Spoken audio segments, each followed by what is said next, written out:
are there any specifics or traits or skills inside of, compete, hockey sense, skill skating, those things you just mentioned, that you would say are, more specific or jump out when you guys are watching defensemen that you guys like to see in a defenseman? Yeah, I do. I mean, the one thing that pops out in D oftentimes is their skating ability, their ability to transition skate forward to backward, backward to forward, their lateral movement.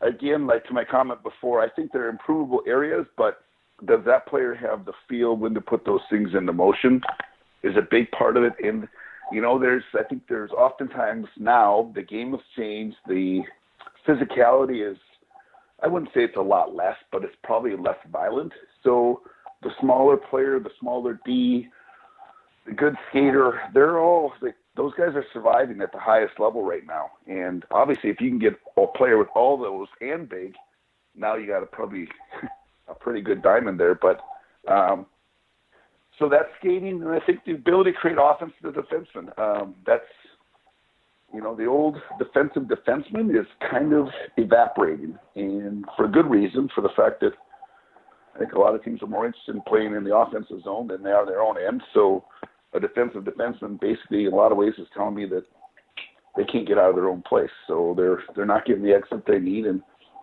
they end up playing D longer than they should. So the offensive defenseman has become something you want to see. I mean, in that you can create offense in transition and breakout. You can create offense at the end zone offensive blue line.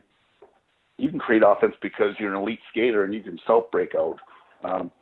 Anytime you have the puck is being considered offense. So no matter what zone you're in, are you creating offense and helping your team basically not only maintain possession, but try to take it to another level and make that a part of the team identity as well, that you know when to create offense, you know when to stay home. All those factors, I think, come into play. And at the end of the day, like, no matter if you're an offensive guy, you're not a very big D, but you win your battles. There's a lot to be said about a one-on-one battle player, because in hockey, as we know, like, it's so many all around the rink one-on-one possibilities, and it's you versus the opposition, and you either take advantage of it and win it, or you end up on the other side of the puck playing defense too long.